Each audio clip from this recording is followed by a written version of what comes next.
We have been excited to have Donna as our poet tonight and kicking off our 10th season. And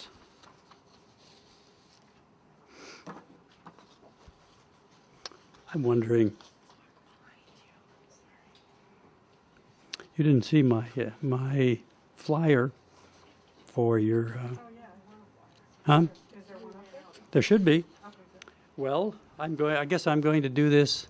I'm going to do this without your flyer, and say that I think I've known Donna for several years. I really met her in a poetry writing workshop that we were in, I think a year and a half ago. She is widely published, and she's going to read from her latest book that came out in 2014 and is published by C.W. Books, Snow White When No One Was Looking. Poems by Donna Prinzmetal. Would you join me in welcoming our poet tonight, Donna Prinzmetal? Donna? Thank you. That's my book. That's my book. Right. Yeah, this is mine. Yeah. Okay. Yeah, I think so. I think you took my lottery ticket, though. I want it back. Oh, whoops, no. Now I have 3 of them. Oh, well. Thank you, Tom. Thank you, Letting Library. Thank you, Poetry Committee. And thank you all for being here. I am going to read some Snow White poems, and I am going to read some other poems also. Just to tell you a little bit about Snow White. Hi, Christine. I don't know why I became obsessed with this fairy tale. It makes absolutely no sense to me. It's not common for me to be obsessed with fairy tales, but I wrote a couple of poems many, many years ago, and then I went to an open mic with somebody I barely knew who called me a week later and said, I keep thinking about those weird Snow White poems that you wrote, and I think you should write more of those. And wherever you are, Nan, whatever your last name is, thank you.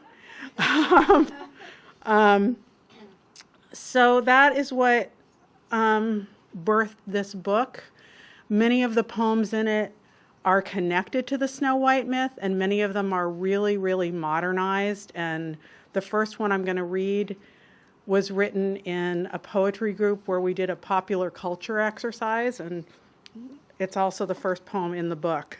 So I'm going to read a few Snow White poems, and then I'm going to read some poems from my second manuscript, so that if there are any publishers here who want to publish it, they can. And then I'm going to read some new poems that aren't in any manuscript, and then I'm going to finish with a Snow White poem. So there you have it. Everyone loves a happy ending. Snow White has her own show. I gotta tell you folks, I've been around the forest a time or two. Hold on to your flying sombrero, because my America, the Black Forest, isn't what you expect. I thought you knew, but you didn't like finding America here. You want me to do all the work, to be separated from all your demons, your swamp monster, your poison apple. Whistling, which I have never mastered, is said to keep ghosts away. That's why I'm always haunted by the whisper, the man who would sell his wife for a penny. I thought I'd seen everything. Road lust, vegetarian cannibals, cloning carjackers, psychic rampage. You'll have to admit I had to tell you. This country demands it of us both. Sleeping Beauty, Cinderella, Rapunzel, where are they now? Skipping stones in some prison puddle? Do they even remember me? Do you?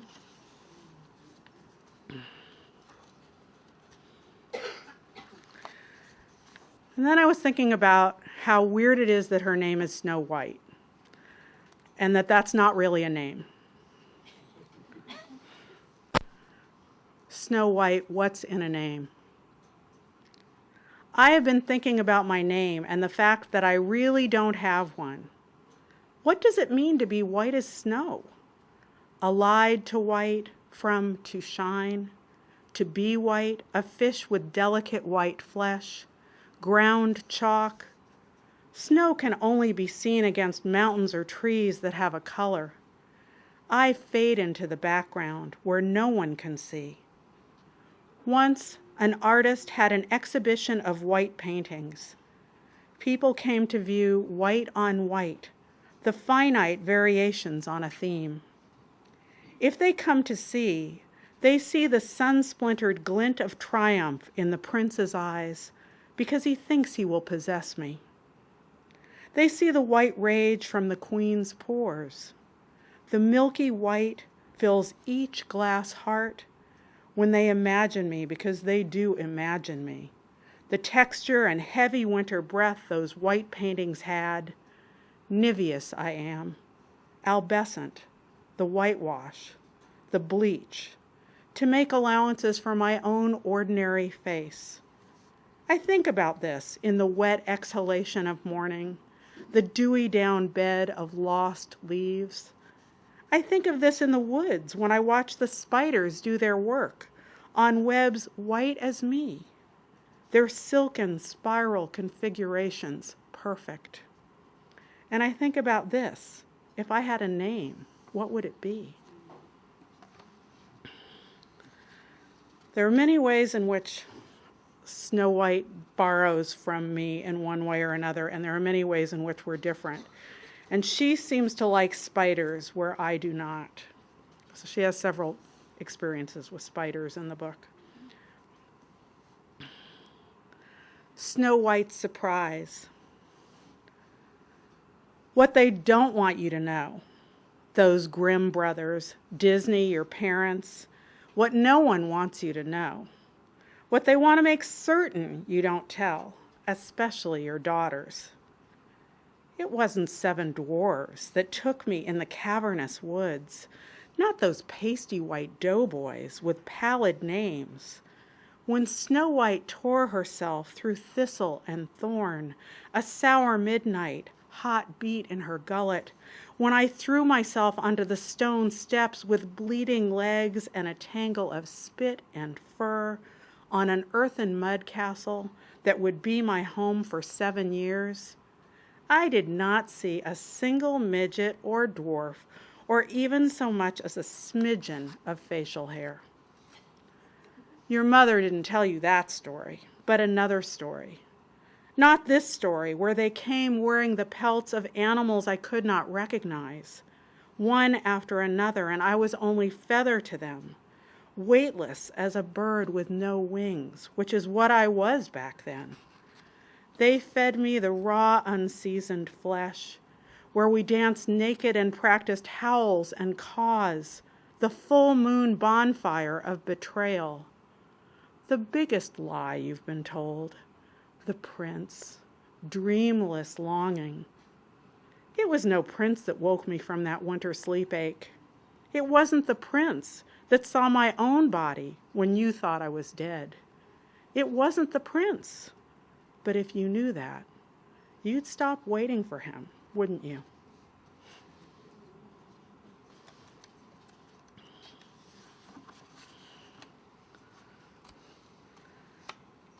But sometimes she has a little backslide. Snow White's resolutions. How many of you make resolutions? How many of you stick to them? I'll talk to him, but I won't say anything real. I'll distrust the helium of childhood, those pink balloons that fly from my backyard. I'll tell the truth, except when it hurts someone. The vernacular of veracity, even when the doorway is decorated with condoms, I will always hide from hallucination, never blinking twice. I will listen to the rhythm of my own pulse, even when he touches me. I won't let him touch me. I will let him touch me, but never below the waist.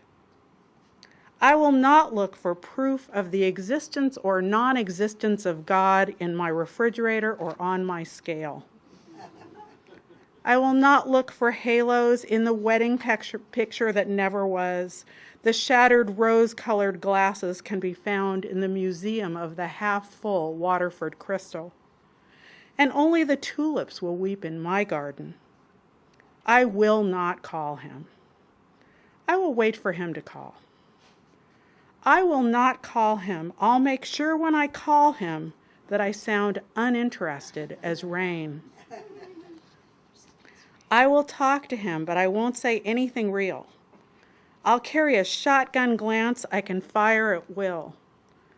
I will meditate on the dappled moonlight on my lawn, and I will expect everyone to be an unreliable narrator. The phone will ring. I will not reveal this to anyone. I will not let myself be alone with him. When I sit in his doorway, I won't let him see that it's me. I went to kind of a hippie high school, and we went to my 10th grade English teacher's house one day, and he had an entire doorway decorated with condoms. And it was probably very many years before that made it into a poem, but it did. And then one of my best friends married his cousin, so he's still around. Prophecy. I keep everything you have ever said to me in a cloisonné egg by my bed. I want to show you the broken face of the moon on the river's back, but we are only visible to each other during the day. This is where I see the lips opening and opening again. You tell me your dream, the litany of wild frogs, and ask me to interpret. Look for the skull of a deer in your morning. I see a chamomile light between the open mouth of the skull and the heart set aside, which gleams like a second prize. If you dream that 2 tiny whales are kept in a small aquarium on your dresser, then you miss your mother. If you dream of tangled hair, you will be unfaithful. If there is a sandy beach in the dream, the stranger you want to kiss in the car will taste like chocolate.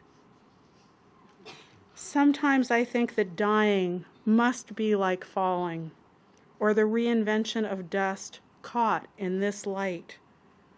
I can't tell you what I know. The evidence is in my sleep.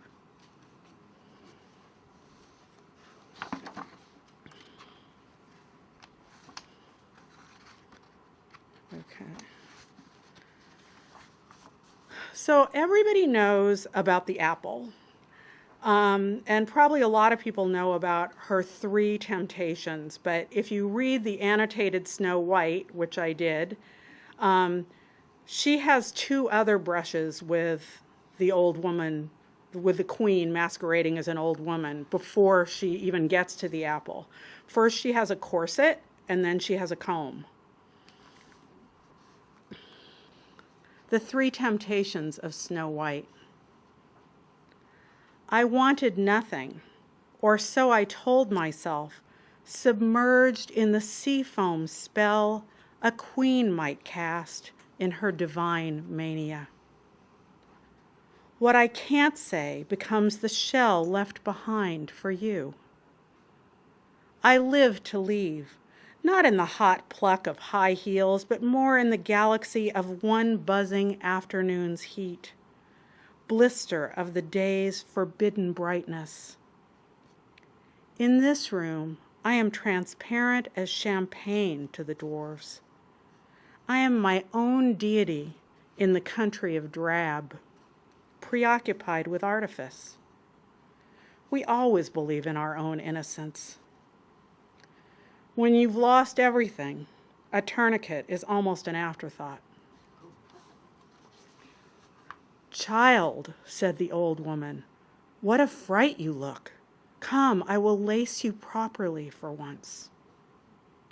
She offered me yellow, red, and blue silk, tightened and tightened until I lost all breath and fell down as if dead.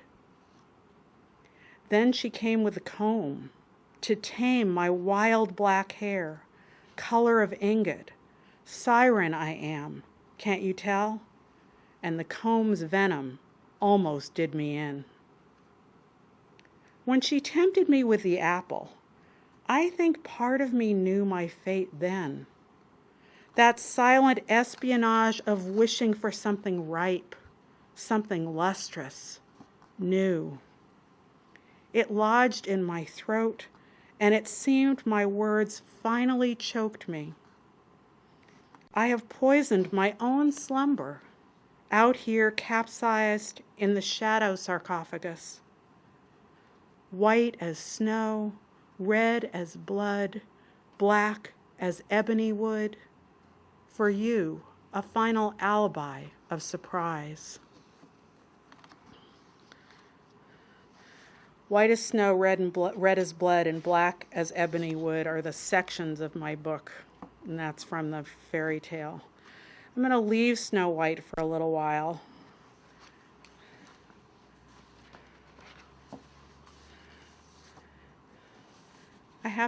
Snow White is all about threes, and I have things very nicely, and threes and sevens. I have things very nicely in threes. So this is the second section. I'm kind of obsessed with finding the right word for things, and this poem is about that. It's called Nomenclature. There has never been a word for this, precise, with texture. Orphan doesn't cut it. This split open, jagged skin wound that can't be stitched. It's what we want, isn't it? To be known, to be labeled for the damaged goods that we are.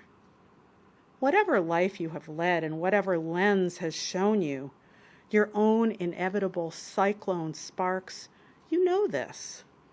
Remember feeling for the light switch on the wall, even in a blackout? Imagining some ordinary glitch has landed you in this immaculate dark? I have been temporarily lost for years. You know what it's like.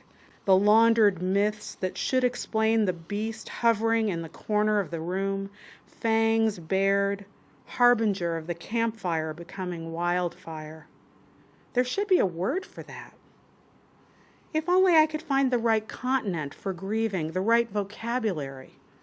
I want to drink the nectar of words, feel the carnal caress, the manna, the exact syllables shaping in my mouth. Weepingness should be a word. Who couldn't get behind weepingness? And we, the proud misfits, could move to that country where solitude is as commonplace as shadows.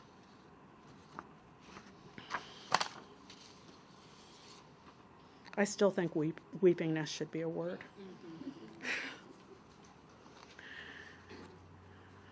I almost brought this picture, which sits on my dresser, which you have the broadside, and I'm going to read it, which is a photograph of my mom when she was, I don't know, it's hard to tell. She looked like 12 or 13. It's black and white, kind of sepia-ish photograph. I want to hide in the folds of my mother's white shift before she was my mother. The brocade around her neck is delicate as she was delicate once. In the photograph, she has the bright eyes of a kingfisher. The sepia tone doesn't show the ocean hazel color, but you can still see the shine. Her lips are parted and I cannot see the teeth, though I know they were tiny, like mine, with a space that made her cover her mouth when she laughed, until Father took her to a dentist 3 weeks after their wedding, had them capped. I can almost see her small hands struggle to stretch an octave.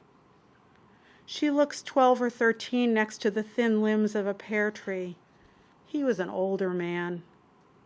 She thought he would take care of her, take her away from the mother with a river of black hair, the mother who held her love like a bright pear, red on a branch out of reach.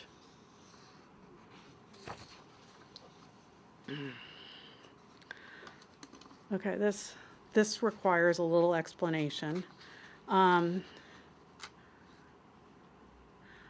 I had a wonderful woman in my life who took care of myself and my brother and my sisters when we were little, and then when she retired, she moved here to Oregon, and she was like another mother to me all those years, and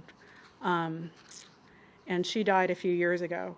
And before she died, she had an atypical form of Alzheimer's that made it difficult for her to speak. Her brain was still working, but she had trouble speaking. So there's reference to that in the next two poems, which are about her. Passage. Each morning I remember you are dead. The stillness so complete wraps its long fingers around me until I relent and see it all again. The anesthesiologist wore booties and poked at your thin skin, a long needle in search of the right artery. You had trouble speaking, still turned to me and said clearly, "Oh boy." Those were the last words I heard you say. The next day your wrist was black with bruises. Why hadn't I stopped him? To tell the truth, we were all reckless marionettes, dancing in the thick silt of bad decisions. Your arm kept flailing up, trying to be free from tubes and oxygen and machines. The ICU full of gleaming metal and blinking lights, not enough chairs for all of us. Your red-eyed children, muttering grim bargains with God. The last night, we thought you might be cold. You couldn't tell us. You couldn't speak anymore. So we draped a coral quilt over the question mark of your body. We had memorized the cadence of your breath. Your eyes were closed for 2 days, until once, at the end, one last time, a flutter of birds' wings lifted them open.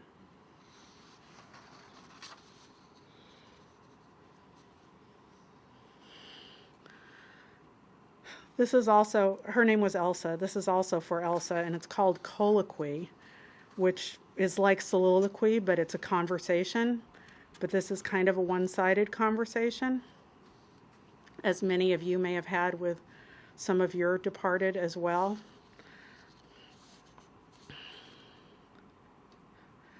I speak to you in the car, even though you only drove for 1 day in all 89 years. I speak to you in the car and in the shower a litany of unwashed words. I speak to you in the car when I drive by your apartment. Inside this dark, you're as far from me as each drop of rain that you loved, that you longed for, like I long for light, for you. I speak to you in the car. I tell you I get it now, what it was like to want to be heard when words were stuck in your mouth like chunks of gauze the dentist left behind. I speak to you in the car, in the dark, in the bathtub. I tell you I remember when you put ice cubes in the bathtub and soaked a beach towel, put the wet, freezing thing on my burning 5-year-old body. I tell you no one can bring down my fever now. I tell you my body is a white bridge between worlds. I speak to you in the car. I yell this time. It's your turn to talk, I scream. But we both know silence. Its grim portent, how it weaves the dark into the dark.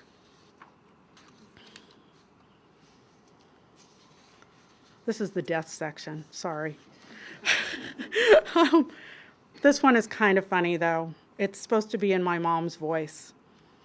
My dead mother speaks to me, reminding me she is not a metaphor.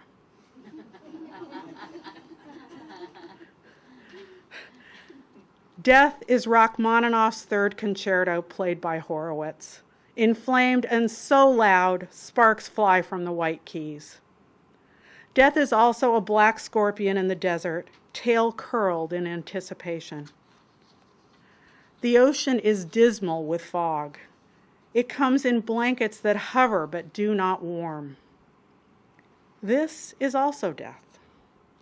Even a tiny blonde girl who jumps rope, her ponytail leaping as she chants in a voice that rattles like seeds inside a gourd. And the trampoline with broken springs, legs buried in the ground where rats play, where cats find them. I've been with death all this time, and still I am dizzy watching her hunt. She is sleek as any jaguar. Her velvet coat shimmers even at night. But me? I am just a mom who remembers when your hair was gold and your eyes glimmered while I read to you. You always did exaggerate. I am not death. I am just dead, and there is a difference.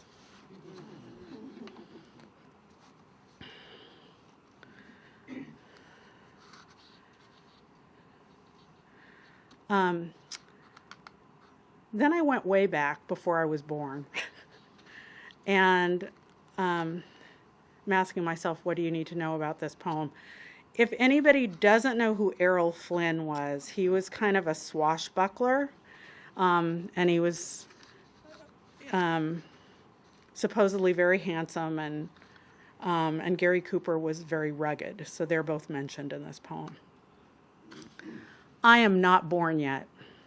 None of us are even anticipated. Before the White House on Comstock Avenue, up the sprawling driveway, the sweet lavender wisteria, the blacktop where we tried to fry an egg one September. There is a party, elegant summer dresses.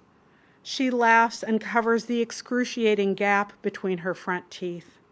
He looks handsome in a dark suit. She is there with the heart surgeon, his brother, before he went crazy. They look at each other across the lighted patio. He asks his brother permission to dance with her in the saucy jazz-spiked evening, glass of bruised moonlight. She is still thin. Her hair falls in delicate wisps. She dances with Errol Flynn and Gary Cooper that night, but all she will talk about the next day is my father. A relief from her dark mother, the crevasse of childhood she clamors to escape. Her hazel eyes bright, winking back at Orion. She is 22, he is 36. She has such hopes. And all these years later, if forgiveness is a country, can I speak the language there? Is it a place like Chicago or the French Riviera? I visit it frequently, as I visit the persimmon tree planted in memory, or the tree my sister carved along her arm with broken mirror glass, all the years telescoped together. I am not born yet, but as I watch the two of them in that first dance, I am already arriving, even then.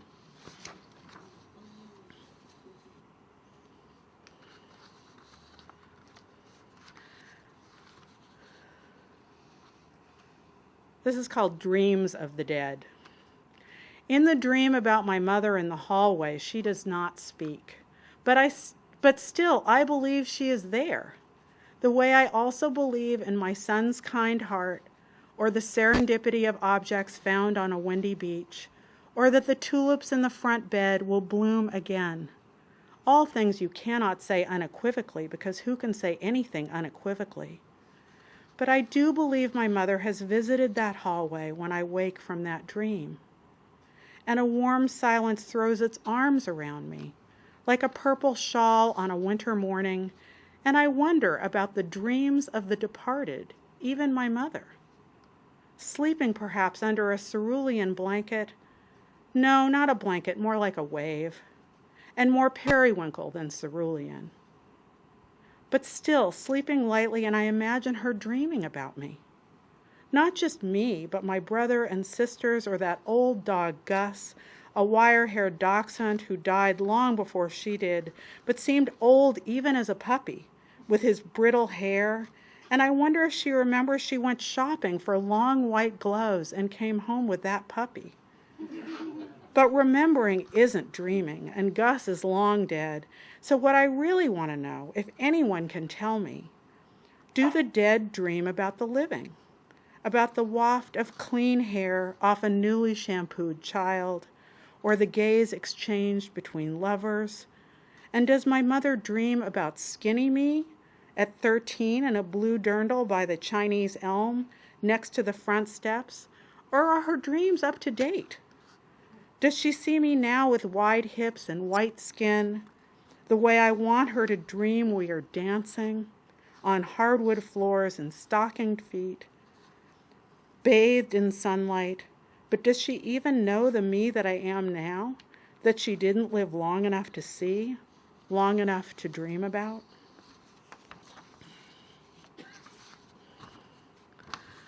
This is the last poem from my new manuscript, and then I'm going to read some new poems. And this is the title poem from my manuscript, and everybody who has ever lost anybody knows this train. This is called the Goodbye Train. Some days I can't believe it myself. It's not how I imagined the world. Up on the roof, looking out on the whole unblemished moon, hearing your voice pulsing in my skull, your unwashed hair flat against your pillow, your unwashed hair flat against your head flat against the pillow, my hand flat against your pale skin. I have to go over it again and again, but whatever I did or didn't do, the goodbye train keeps snorting along, murmuring goodbyes in the insufferable light. I feel so old without you. She's gone, I say, to the ophthalmologist, caseworker, pharmacist. I know it's shocking, I mutter, in response to the chorus of sorries. The goodbye train is gaining momentum. I can't keep up. Wait, I shout, waving my arms baton-like at the disappearing caboose. It's not how I imagined the world, I say out loud, and finish, without you. But there is nothing left in its wake except a dull shimmering and the vibration on the tracks.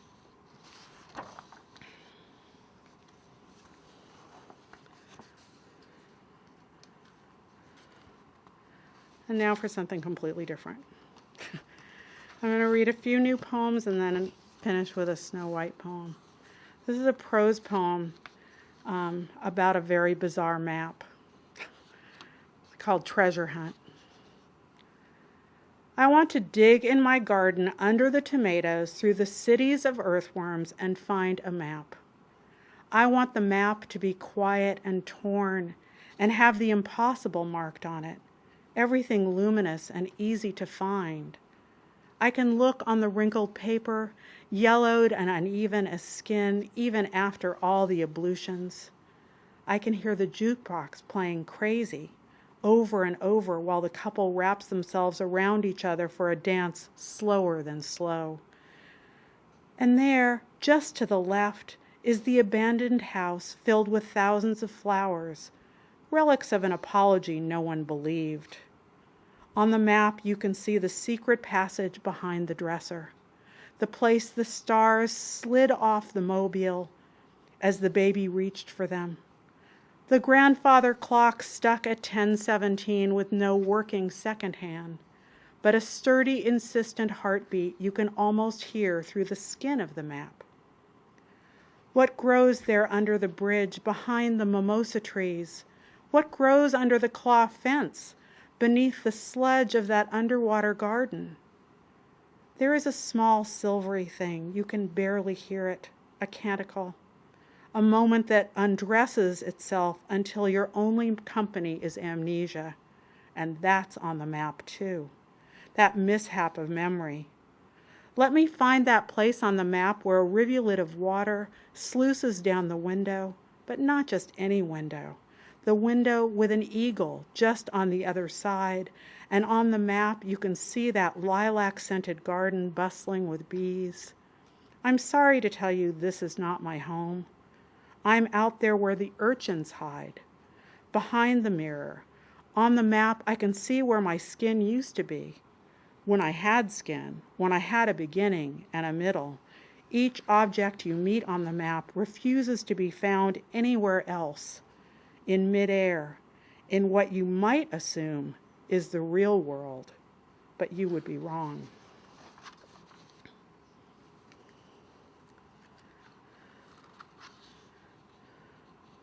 This is called I Have So Many Questions, and I actually do.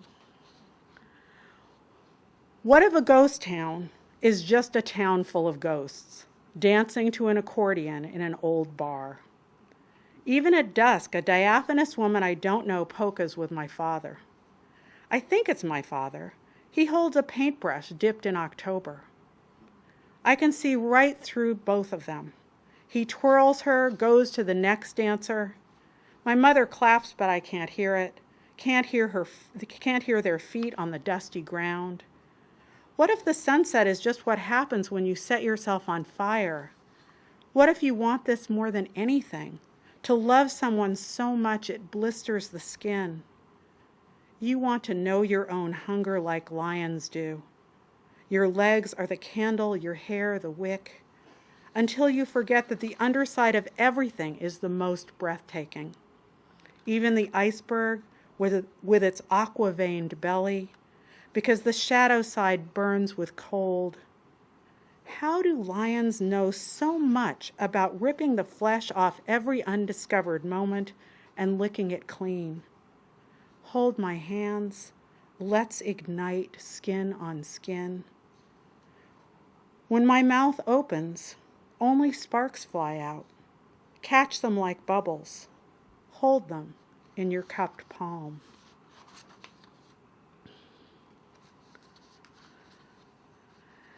I was just in August in the San Juan Islands, which is pretty much paradise. And while we were there, we heard that my parents-in-law had to be evacuated from their house in Baton Rouge because it was flooded.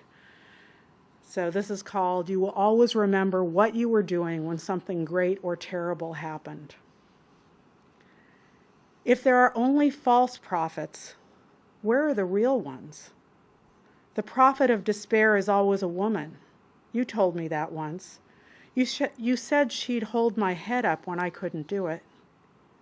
She lives in water and swims faster than otters, than orcas, than a wave of light. People I love are drowning in the brown muck of rising rivers. Everything close to the ground is submerged in ruin. Where is the prophet of ruin?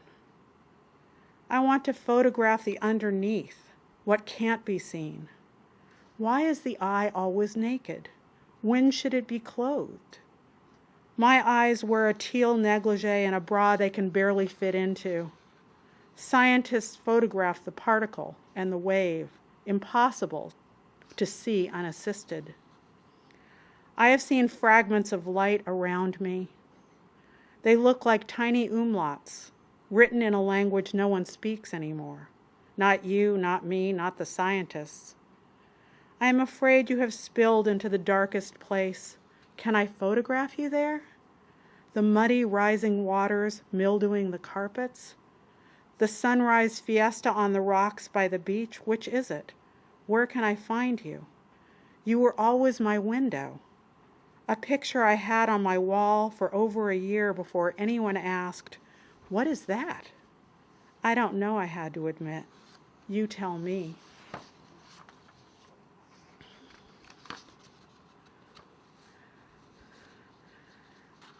The last thing she said to me. If I could, I'd watch our history on old newsreels while we clink ice cubes in our last Dubonnet toast. Everyone mingle. Now gather your picnic of scars on the checkered blanket. This scar lives in a plastic pill case. This one burns. razor wire suspended on stiletto heels, high as promises. Whatever we spoke, benediction or primal screech, the words flying between us were hot, kiln-baked lozenges of truth. Her voice rasped in surprise, words lost at random. I can't remember, no matter how hard I try, what she said, what I said, the last time I saw my mother happy.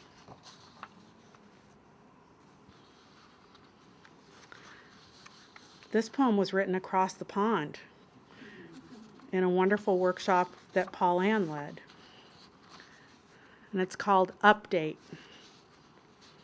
for my mother. You never visited me in Oregon, though you once bought a ranch in Grants Pass years before I moved. I have to tell you, persimmons are different here. How you loved the impossibly soft squish, the sweetness, combined with a bit of tang.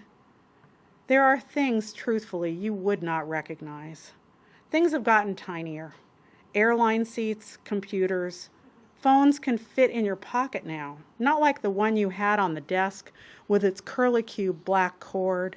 How you stuck your stubby finger in the dial and twirled it around. Now you would be able to send a letter instantly by email, right on your computer, like the one you sent to my sister, announcing your moon is in Uranus, and cackling guiltily as you read it to me. She was a nude dancer at the time, as well as an astrologer. Now she's built a home with her 30-year younger husband. She's a grandmother, you a great-grandmother. She's still skinny, eating none of the food you loved, like bacon. It's still delicious, nearly burnt. You could have eaten it every day, you loved it so. Other things would horrify you. So many dead or in exile from wars. I can see you weeping over the children as you wept when you told me about Martin Luther King. This time of year, so much is in bloom. Lavender wisteria, like we had by the driveway. Dogwood, rhododendron. How you loved peonies. They aren't out yet this year, soon. But I was telling you about persimmons. Here, they never seem to get mushy. I had 2 on my windowsill for ages, waiting for them to get ripe enough for you, for your eager mouth. People eat them crisp here, can you imagine? Like so much else, I had to throw them away. Okay, I'm going to read one more of these and then one more Snow White poem. I don't know why I feel like telling you the story, but I do. A million years ago, I had like the greatest college job ever. It was really only like an eighth of a job, but for one summer, I drove the writer Tilly Olson around Santa Cruz because she had a concussion and she needed a driver. And I would come into her little bungalow, which was just lined with books, and she'd show me the latest books that she had gotten from people that I worshipped. And one of the books that she showed me was from Adrienne Rich. She corrected me when I said Adrian. And it had just been published, and when she opened it, Adrienne had just sent it to her, and it was filled with markings. Adrienne was still editing all the poems. And I don't know if this book was in that poem. If this poem was in that book, but this is from a line by Adrienne Rich called, "You Are Wondering If I Am Lonely." Are you asking about the second? When the blue between clouds is so spare, I could be imagining it? Not the blue, but the loneliness. The space between what's missing and what's there. Not what's there really, but more the way birch bark separates and peels like sunburned skin, how it turns white and prickles and blisters. Not bark underneath, but skin. Not new skin, but the pain of what's left behind. So sometimes, in the quiet emptiness of early morning, when everyone's asleep, I listen for their breathing, and then my own. And I am alone, but not lonely, because the space between breaths is never lonely.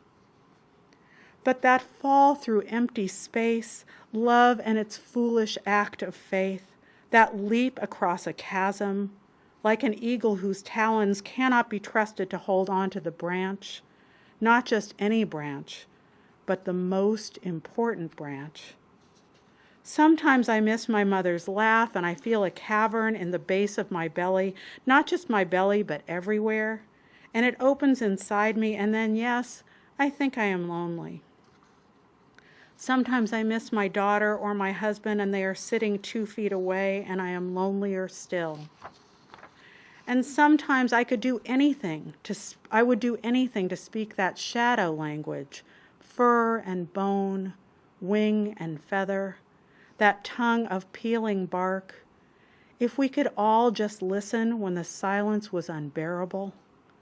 Not quiet, which is different, which is full and open, and sometimes haunting.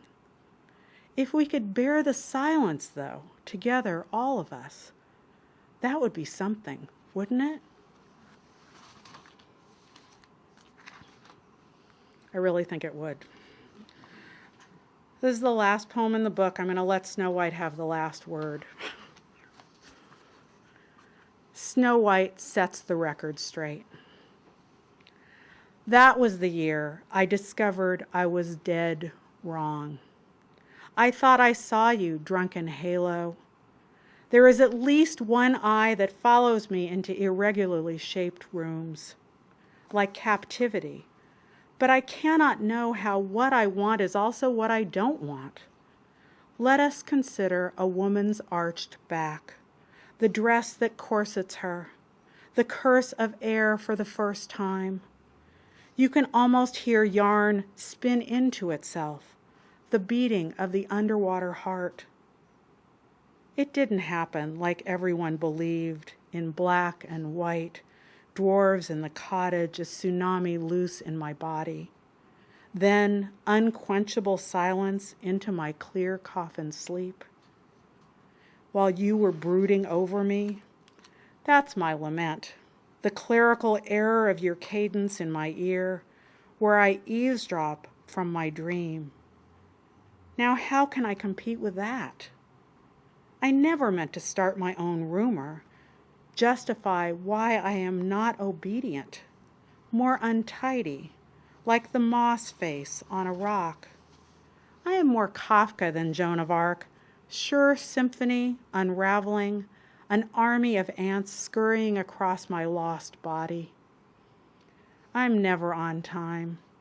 I forget my century, but that's never been my role.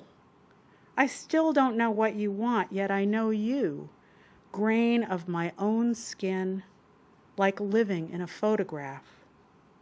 I knew it was a hoax, that we squandered reality for a piece of fruit. This still isn't what I mean.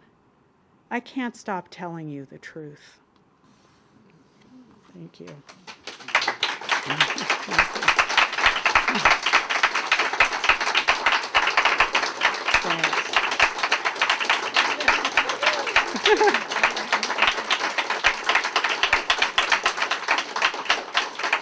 Does anybody have any questions? If anybody has any questions, I'm fine with it. Who would you say influenced you as far as poets? A lot of them are in this room.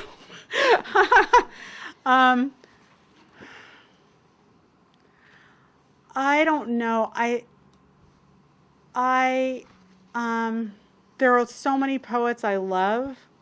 I'm really lucky to be in 2 wonderful poetry groups, and so I think I'm influenced and made better by the people in those groups and my friends that are poets, as much as reading.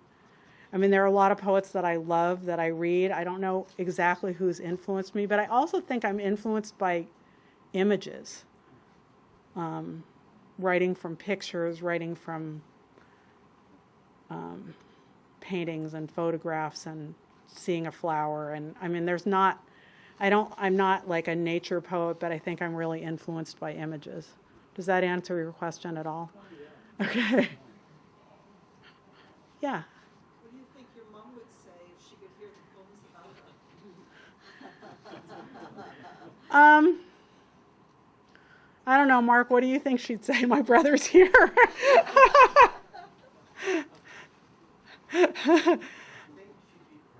Okay, thank you.